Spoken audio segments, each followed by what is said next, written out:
Alhamdulillah wahda sadaqa wa'da wa nasara 'abda wa 'azza jundahu hazama al-ahzaba wahda. Ashhadu an la ilaha illallah wahdahu la syarika lah. Ashhadu anna Muhammadan abduhu wa rasuluh, amma ba'd. Untuk memberkati pertemuan kita pada malam ini, untuk memberkati pertemuan kita pada tengah hari yang berbahagia ini, mari sama-sama kita buka majlis dengan baca ummul kitab Al-Fatihah.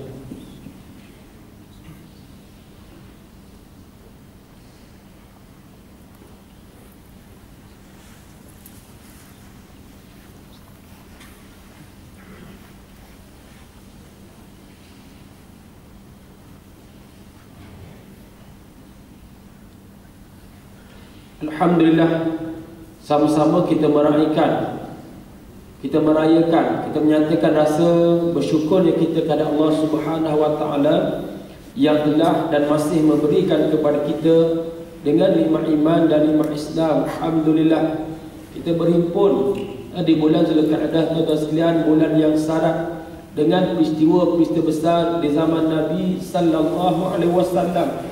Di bulan ini berlakunya peristiwa Bai'atul Ridwan. Bai'atul Ridwan berlaku di bulan Zulqa'dah tahun 6 Hijrah.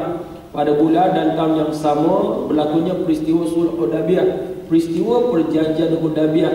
Nabi bersama-sama 1,400 orang para sahabat telah bergerak daripada Madinah, namun sampai di Hudaybiyah mereka terhalang daripada masuk ke Mekah. Lantas berlakulah satu perjanjian, satu peristiwa besar yang akhirnya membuka pintu kepada kemenangan demi kemenangan kepada pejuang-pejuang Islam. Sebagaimana ayat Quran yang kita baca dalam surah Kemenangan,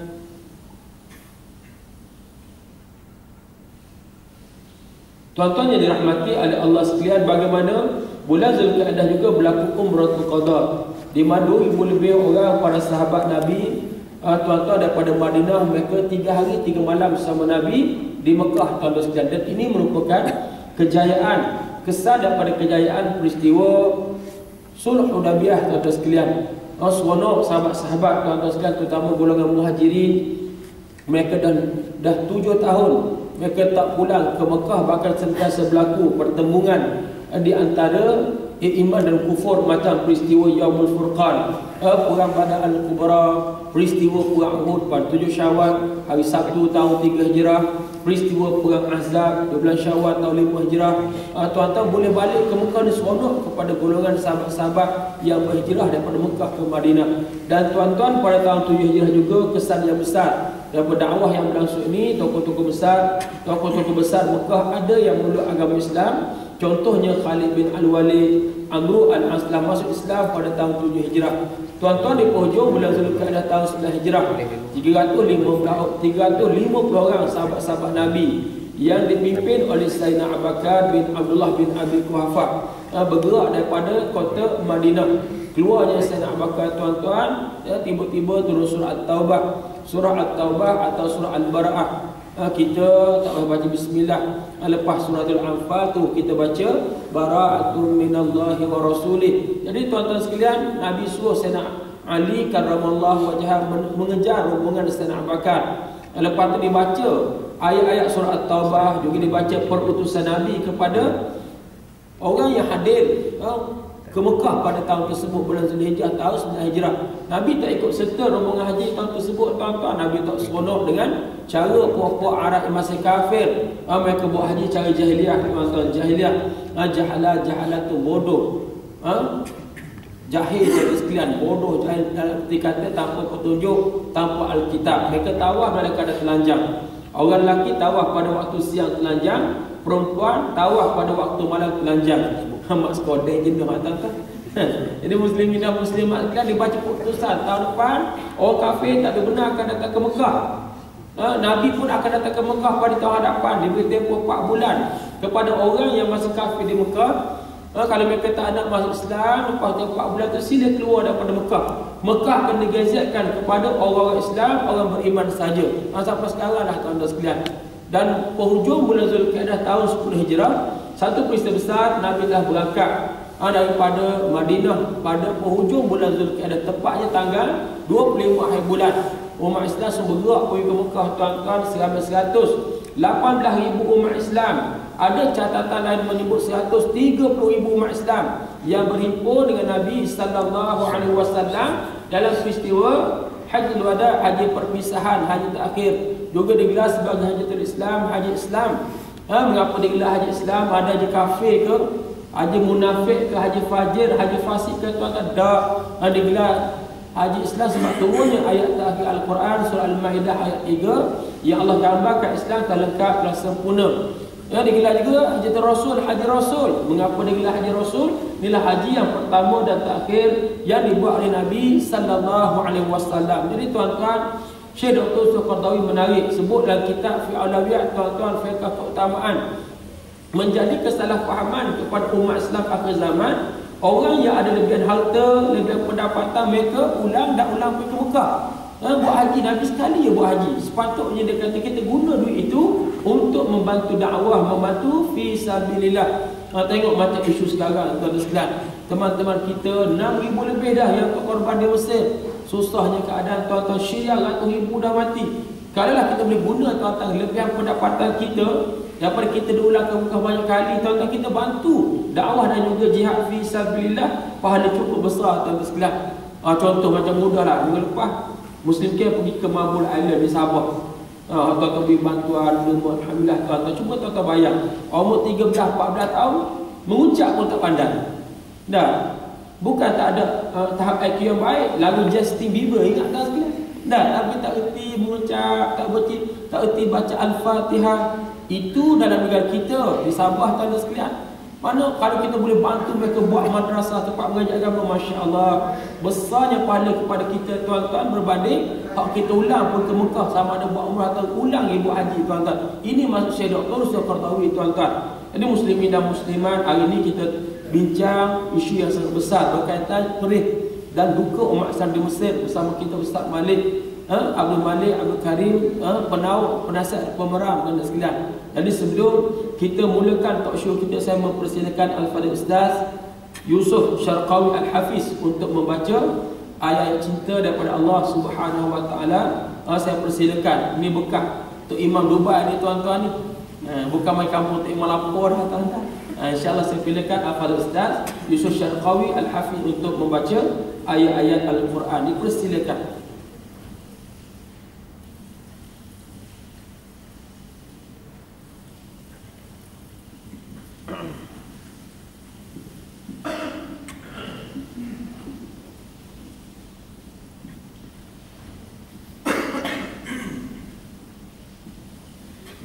أعوذ بالله من الشيطان الرجيم. بسم الله الرحمن الرحيم. سبح لله ما في السماوات وما في الأرض وهو العزيز الحكيم. يا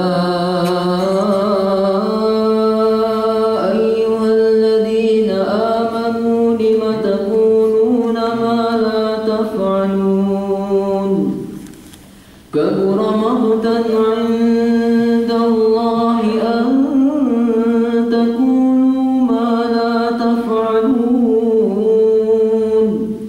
إن الله يحب الذين يقاتلون في سبيله صفا كأنهم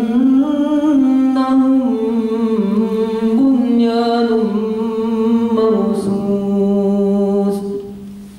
وإذ قال موسى لقومه يا قوم لم تؤذونني وقد تعلمون أني رسول الله إليكم فلما زاغوا أزاغ الله قلوبهم والله لا يهدي القوم الفاسقين.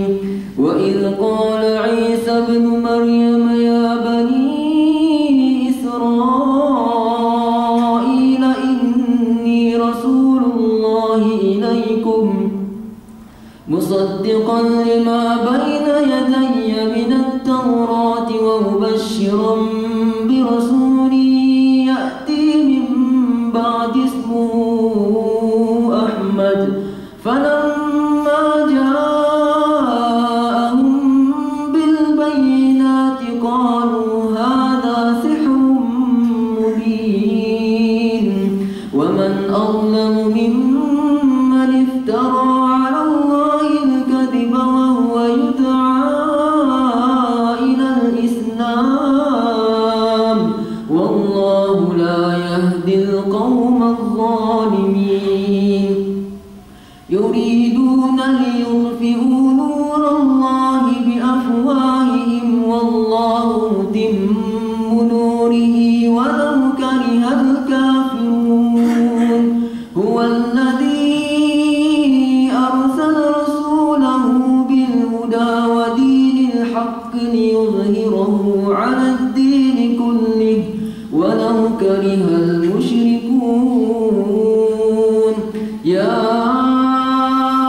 أيها الذين آمنوا هل أدلكم على تجارة تنجيكم من عذاب أليم تؤمنون بالله ورسوله وتجاهدون في سبيل الله بأموالكم وأنفسكم ذلكم خير لكم إن كنتم تعلمون يغفر لكم ذنوبكم ويدخلكم جنات تجري من تحتها الأنهار ومساكن طيبة في جنات عدن ذلك الفوز العظيم وأخرى تحبونها نصر من الله وفتح قريب وبشر المؤمنين يا أيها الذين آمنوا كونوا أنصار الله كما قال عيسى بن مريم للحواريين من أنصاري إلى الله قال الحواريون نحن أنصار الله فآمنت طائفة من بني إسرائيل وكفرت طائفة فأيدنا الذين آمنوا على عدوهم فأصبحوا ظاهرين صدق الله العظيم. Masih kepada Fadil Ustaz Syushan Qawi di atas bacaan Al-Quran tadi, tuan-tuan Muslimin dan Muslimat sekalian Mesir, Abu Anbiya, Bumi Anbiya. Kita membaca kisah-kisah Al-Quran yang banyak latar belakangnya Mesir, tuan-tuan sekalian. Jadi soalan saya pertama kepada Ustaz Abdul Malik, tuan-tuan sekalian, yang lama tempoh bermukim ilmu di Mesir, tuan-tuan sekalian, beliau sempat melihat kejatuhan Hosni Mubarak yang setelah merintah 30 tahun. Beliau melihat juga bagaimana ruang demokratik dibuka kepada rakyat Mesir dengan penubuhan Hizbul Hurriyah wal Adalah FJP, Freedom Justice Party, dan beliau juga melihat bagaimana kemunculan kelompok Tamarut dan akhir sekali beliau dengan tangisan air mata melihat jatuhnya Dr. Muhammad Mursi Al-Hafiz, Presiden kelima daripada rakyat Mesir yang menghafal 30 juzuk Al-Quran. Jadi saya kita ingin memohon pencerahan. Apakah latar belakang Dr. Mursi dijatuhkan? Apakah rentetan peristiwa sebelum daripada itu kepungan ahzab moden kepada kerajaan Dr. Muhammad Mursi Al-Hafiz? Dipersilakan. Bismillahirrahmanirrahim. Assalamualaikum warahmatullahi wabarakatuh. Alhamdulillahirabbil alamin wassalatu wassalamu ala sayyidina Muhammadin wa ala alihi washabbihi ajma'in. Amma ba'd. Terima kasih kepada moderator Al-Fadhil Ustaz Ridwan Muhammad Nur, seluruh muslimin muslimat, tuan-tuan dan puan-puan yang dikasihi dan dirahmati oleh Allah Subhanahu wa taala sekalian. Apa yang berlaku di Mesir yang tuan-tuan saksikan melalui kaca TV dan berita-berita yang kita dapat daripada bumi Malaysia ini, adalah merupakan salah satu daripada siri-siri rantai penindasan kepada umat Islam. Setelah sekian lama kita lihat pembunuhan dan juga kekejaman yang berlaku kepada saudara-saudara kita hampir di seluruh dunia. Di mana saja ada umat Islam, di mana saja gerakan Islam bertapak, di situlah kita dapat lihat bagaimana darah umat Islam tidak ada harga nilai. Dan mereka boleh dibunuh sesuka hati, ditangkap dan dihina dan juga diperlakukan seolah-olah mereka bukan sebahagian daripada manusia. Bukan orang Islam, tetapi mereka bukan lagi manusia, dan seolah-olah mereka ni adalah golongan kelas kedua. Yang kita tengok seolah-olah pada hari ini tidak ada nilai nyawa umat Islam. Kalau kita lihat di Palestin, di Syria, di Afghanistan, di Iraq, di Ahwaz, di Burma, di Patani, yang terbaru kita saksikan di Syria hampir 2 tahun lepas. Dan hari ini giliran negara Mesir yang kebetulan kita sebut hampir sebagai majoriti penduduk Mesir ini adalah dari kalangan umat Islam, akidah ahli sunnah wal jamaah yang cukup kuat pengaruhnya berpegang kepada Islam melalui gerakan Islam yang cukup masyhur di dunia ini bernama Gerakan Ikhwan Muslimin yang diasaskan oleh Imam Syekh Al-Albani tahun 1928. Tuan-tuan sekalian, kita nak cerita berkaitan dengan apa yang berlaku hampir 2 tahun lepas. Kalau kita nak imbau sejarah berkaitan Mesir, tuan sekalian, kita sebut sampai maghrib kita nak cerita. Tetapi yang saya nak cerita, tuan sekalian, poin ataupun beberapa perkara penting yang kita telah saksikan, yang tuan-tuan mungkin telah baca sejarah berkaitan dengan Mesir. Suatu rakyat dan seluruh dunia mengenali apa maksud kebebasan, apa maksud keadilan, apakah maksud kebebasan bersuara. Tetapi rakyat Mesir tak kenal itu semua. Selama lebih kurang 60 tahun mereka ditindak oleh rejim-rejim sulung pada Muhammad Mursi, bermula selepas daripada tertubuhnya Republik Arab Mesir tahun 50-an. Tuan-tuan tengok bagaimana bermula Jeneral pertama Muhammad Nabi, kemudian naik Jamal Abdul Nasir, kemudian Anwar Sadat, yang terakhir rejim Hosni Mubarak. Hampir 60 tahun tuan sekalian rakyat Mesir ditindas, bahkan umat Islam dan juga agama Islam tak diberikan ruang yang secukupnya. Yang kita boleh sebut antara yang menyebabkan berkukuh tapak kuatnya kita sebut sekular di negara Mesir apabila khususnya pada zaman Hosni Mubarak. Saya nak sebut satu daripada ribuan, terlalu banyak penindasan yang dibuat. Iaitulah diperkenalkan, dikuatkuasakan dalam negara Mesir Qanun Tawarik. Apa Ustaz Qanun Tawarik? Qanun Tawarik ialah undang-undang darurat. Sebanyak 30 tahun sekalian, sehingga pengasas politik sebut kalau tidak kerana undang darurat ini, secara Hosni Mubarak tidak akan tahan sampai 30 tahun. Kerana ada undang darurat ini sekalian, undang darurat ini tak pernah sekali-kali rakyat berhimpun. Nak berhimpun begini sekalian, jangan harap 30 tahun di Mesir, kita belajar-belajar, lepas pada balik kuliah, kita kumpul 2-3 orang di masjid contoh nak discuss apa yang doktor belajar ajar tadi. Akan datang imam dan juga pegawai masjid akan halau kita daripada perkumpulan tersebut kerana lebih pada 3 orang tak berkumpul. Nak cakap berkaitan dengan pengajian, nak cakap selain berpolitik pun tidak boleh. Tuan-tuan bayang nak cakap berkaitan dengan untuk menyentuh kepentingan Hosni Mubarak sebagai presiden, lagi-lagi dan tuan-tuan tidak dibenar. Maka akhirnya rakyat buat satu keputusan, keluar di jalan raya pada Februari ataupun Januari 2011 yang berkebetulan berbekalkan semangat inspirasi daripada kita sebut Arab Spring yang kebetulan sebelum itu berlaku di Tunisia, kemudian merebaklah sehingga ke Mesir, di Syria dan beberapa negara Arab lain. Tuan-tuan sekalian, akhirnya tumbang seorang Fir'aun moden yang memerintah selama lebih 30 tahun. 30 tahun genap, 81 tumbang pada 2009. Tuan-tuan sekalian, yang akhirnya di ruang kita, alhamdulillah, saya bersama kawan-kawan ada pada hari Mubarak digulingkan, dan kita juga sebab menangis. Kerana apa? Kita rasakan rakyat Mesir adalah rakyat yang berani, rakyat berani dan tak takut pada peluru, tak takut pada mati, dan mereka berhadapan dengan kereta kebal, kereta perisai milik polis dan tentera dalam keadaan berani. Tuan-tuan sekalian, kita tengok yang sebenarnya ruang kebebasan tidak lama. Rupanya kejatuhan Hosni Mubarak di Mesir membawa keuntungan yang besar kepada ikhwan Muslim. Kita lihat gerakan ikhwan Muslimin cuba menjadikan Mesir sebuah negara Islam. Tuan-tuan lihat kempen Dr. Mahmud Mursi, antara kempen ucapan dia di hadapan rakyat, jutaan rakyat yang menghadiri kempen dia ditonton di Iskandaria, di seluruh negara, iaitu antaranya untuk mewujudkan Mesir itu sebuah negara Islam. Sehingga dia sebut la khaira fina illa bitatbiq syariatillah. Kita tak ada kebaikan dalam negara ini kecuali melaksanakan syariat Allah.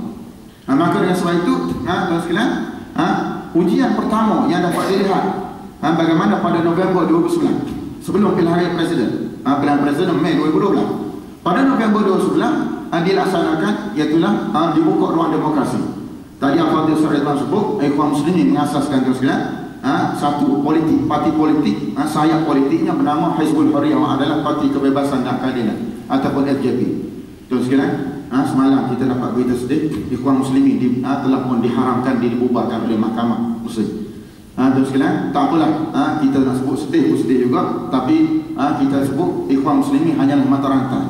Bukanlah bermakna bila dimatikan dan dibubarkan bermakna cahaya Islam akan padam. Tuan-tuan jangan salah anggap. Oleh kerana Ikhwan Muslimin diharamkan, maka Islam terus tak bangkit di Mesir. Ini adalah tanggapan Islam. Ini janji Allah, yuriduna liyutfi'u nurallahi bi afwahihim wallahu mutimmu nurihi walau karihal kafirun. Dan mereka cuba memadamkan cahaya Allah dengan mulut-mulut mereka. Dia buat macam-macam. Terus sekarang sampai hari ini tak tahu berapa puluh ribu tangkapan tiap-tiap malam kepada pemimpin Ikhwan Muslim. Tiap-tiap malam. Saya buka Ikhwan online hari ini, ada lagi tangkapan. Tuan-tuan buat. Dan tak tahu di mana diculik, termasuklah Dr. Muhammad Mursi sebagai presiden yang sah, dipilih oleh rakyat dalam tulus dalam pilihan raya. Tak tahu disembunyikan di mana, dipenjarakan di mana. Hampir sebagai besar pemimpin Ikhwan Muslimin dipenjarakan. Kalau kena ta'zib penderaan dalam penjara tu, itu sekalian kita sebut, mudah-mudahan Allah Ta'ala memelihara mereka. Cuma saya sebut tu sekalian, dia buat, dan akhirnya Ikhwan Muslimin menubuhkan parti sayap politik, dan termasuk juga parti-parti lain sekular liberal. Kalau tuan-tuan lihat bagaimana pada hari kebangkitan menentang Hosni Mubarak, rakyat berpihak pada dua, berpecah pada dua. Satu kumpulan yang dibagai Tayyar Ilmani, iaitulah kumpulan-kumpulan sekular yang mereka ni terus dimusuhi oleh Hosni Mubarak. Antaranya kumpulan Muhammad Al-Baradi, Hamdi Sabahi, Amr Musa. Ini adalah mereka yang pemikiran sekular tetapi dimusuhi dan juga dianggap sebagai musuh kepada Hosni Mubarak. Ada lagi satu pihak dipanggil Tayyar Islami, kumpulan Islam, yang mereka ni tetap juga kita lihat dijadikan musuh oleh Hosni Mubarak. Antaranya ya kumpulan Ikhwan Muslimin, Jamaah Islamiyah, Jamaah Salafiyah, banyak gerakan keislaman yang mereka ni digelar sebagai aliran Islam. Tuan sekalian, dua pihak ini yang kita tengok apabila tumbangnya Hosni Mubarak, Amerika dan juga musuh Islam beranggapan dan juga mengharapkan akan naik lepas pada Hosni Mubarak dua. Tak kira nama dia Hamdi Sabahi, Muhammad Al-Baradi, asalkan yang naik selepas Hosni Mubarak adalah mereka yang boleh dicucuk hidung seperti mana Hosni Mubarak selama 30 tahun. Tuan-tuan sekalian, malam 1000 kali malam harapan dan juga tanggapan mereka meleset apabila ujian pertama dia buat pada pilihan raya Parlimen 2011. Sebanyak 499 kursi parlimen dipertandingkan, Ikhwan Muslimin sahaja menang 235 kursi. Tuan sekalian, ini keputusan rakyat, 235 ahli parlimen daripada Ikhwan. Tak masuk lagi daripada Parti Salafi, tak masuk lagi Jamaah Islamiyah. Kumpulan Islam sahaja sekalian pada pilihan raya pertama 2011 menang hampir 2/3 majoriti kursi parlimen. Ini tuan sekalian yang menyebabkan Amerika tepuk dahi dan mereka cukup menyesal bila kejatuhan tali baru mereka. Dia buat lagi ujian ketiga, ujian kedua pada Februari 2012, itulah pilihan raya Dewan Senat. Pun keputusan yang sama, hampir 2/3 dimenangi oleh Ikhwan Muslimin. Tuan-tuan sekalian, dia buat ujian yang ketiga, iaitulah pada Mei 2012, dia buat pilihan raya presiden. Buat pilihan raya presiden, kita lihat bagaimana seramai 13 orang calon yang bertanding, termasuklah daripada kumpulan-kumpulan sekular, Hamdi Sabahi, Amr Musa turut bertanding, dan salah seorang daripada 13 calon adalah dihantar oleh Ikhwan Muslimin bernama Dr. Muhammad Mursi, seorang yang hafal Quran 30 juz, isteri yang tutur Arab, anak-anak dia hafal Quran, lahir dididik dalam madrasah Ikhwan Muslimin yang diasaskan oleh Syekh Hasan Banna, yang mana kita tengok asas atau tujuannya adalah untuk mengembalikan khilafah. Tuan sekalian, akhirnya memerintahlah Dr. Mursi bukan melihat kuasa-kuasa, bukan dipilih oleh tentera, dipilih oleh rakyat secara demokrasi yang teluk dan adil. Selama setahun kita tengok bagaimana kita tengok tidak ada pemimpin negara Arab yang paling digeruni oleh musuh, oleh Amerika dan Israel kecuali Dr. Muhammad Mursi. Tuan-tuan sekalian, rakyat boleh tengok kesederhanaan yang cukup jelas. Bagaimana pertama kali dalam tempoh 60 tahun yang saya sebut tadi, seorang pemimpin yang mampu jadi imam solat. Tak ada presiden yang boleh jadi imam solat. Yang kedua, hafal Quran. Tak ada kalangan pemimpin yang hafal Quran 30 juz. Yang ketiga, sebut saya takkan tinggal istana presiden, saya akan terus tinggal di rumah sewa saja di Tanjung Pokok. Tuan sekalian, Dr. Muhammad Mursi sewaktu sebelum jadi presiden pensyarah kejuruteraan, dan tinggal di rumah sewa. Ada Tanjung Pokok, ada kawasan dekatnya, Hayu Sabit di Kairo. Tuan sekalian, umum saya takkan tinggal di istana, saya akan terus tinggal di rumah saya. Yang keseluruhnya tuan sekalian, membatalkan kenderaan pengiring presiden. Tuan-tuan, sebanyak 30 tahun Hosni Mubarak, kenderaan pengiring polis yang mengiringi kenderaan presiden bila dia nak keluar, nak pergi rasmi program, nak kita lawak, nak pergi lawak tapak projek, tuan sekalian, antara 400 hingga 500 kenderaan polis yang iringi Hosni Mubarak, yang menyebabkan satu perjalanan kos yang terpaksa dibayari untuk bayari 400-500 buah ini menelan belanja antara 4 hingga 5 juta pound Egypt satu jalan, iaitu bersamaan lebih kurang 2.5 juta ringgit. Tuan sekalian, satu perjalanan ini membazir wang rakyat. Dr. Mahmud Musi kata tak payah 400 buah, cukuplah sekadar 20 buah untuk mengiring kenderaannya. Tuan sekalian, apa lagi yang dia buat? Iaitulah gaji, pertama kali gaji Presiden Mursi dibahas dalam parlimen. Ini tak pernah berlaku pada zaman Hosni Mubarak. Tuan 30 tahun sehinggakan setiausaha peribadi, staf kaki tangan kerajaan, bawah pejabat presiden tak tahu berapa gaji Hosni Mubarak. Semua dapat komisen. Terus Allah Ta'ala kurniakan kepada Muslim, Masya Allah, terlalu banyak sektor pelancongan, perindustrian, pertanian, terus petrol, gas. Ni di sini ada lumbung emas. Satu yang Allah Ta'ala bagi tak bagi pada negara lain, iaitulah nikmat terusan Suez. Suez tak ada di negara lain, tak ada di Mekah, tak ada di mana, tak ada di Malaysia. Allah Ta'ala berikan di Mesir.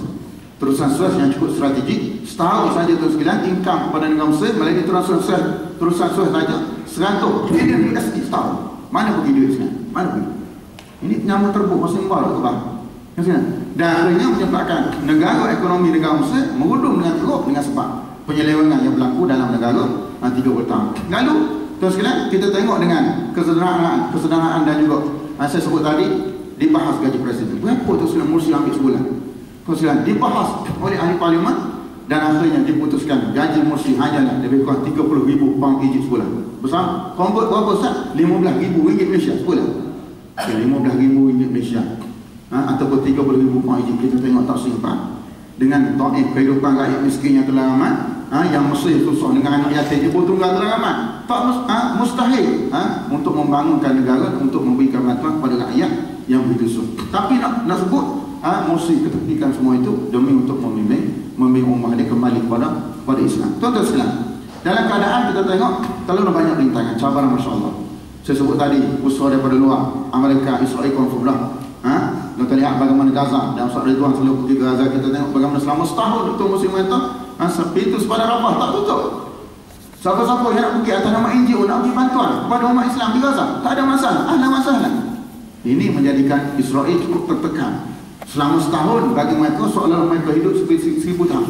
Dibelenggu kaki dan tangan mereka dapat dibuka kebebasan kepada musuh mereka, itulah umat Islam di Palestin. Tuan-tuan sekalian, selama setahun yang kalau kita tengok, kita yakin dengan kekuatan yang ada pada Dr. Mursi, dengan rakyat, dengan ulama-ulama di belakang dia yang bersama-sama menyokong kepimpinan beliau yang cuba nak buat Islam. Tapi inilah yang kita sebut dendam yang ada pada kalangan setengah rakyat dia yang tak boleh tengok Islam mementang, cukup benci. Antaranya dia buatlah, dia jagalah, betul sekalian, propaganda bahawa Mursi ini seorang yang fasyal, gagal. Apa maksud gagal? Gagal untuk membangunkan negara dalam tempoh setahun. Tuan-tuan sekalian, kita dah tengok tadi 30 tahun Hosni Mubarak mentah dengan kekayaan yang dikau, dengan dibahagi-bahagi faraid negara kepada anak-anak dia, dalam keadaan negara, tuan sekalian, lepas naik Dr. Mursi, telahan daripada Amr Musa bekas sisa Liga Arab sebut bahawa Mesir akan muflis terdekat. Sebab dia jangka dah negara cukup miskin dan juga tak ada duit. Yang siapa yang terus yang tanggungjawab? Bukan Mursi, Hosni Mubarak 30 tahun yang diserahkan Mesir dalam keadaan sudah pun teruk Mesir ini, dan dimintalah Mursi baiki dan tempoh setahun. Tak masuk akal. Dan ditambah dengan saya sebut tadi kumpulan-kumpulan yang Fadil Ustaz Ridwan sebut tadi, dilancarlah kempen tamarud. Apa maksud tamarud? Pemberontakan. Yang kita tengok komplot cukup terancam. Bukan Abdul Fattah Sisi tu, tuan-tuan. Abdul Fattah Sisi ni sebagai boneka je. Yang buat kerja orang lain ini menteri-menteri lain. Saya nak sebut antara satu, saya nak sebut banyak lah contoh.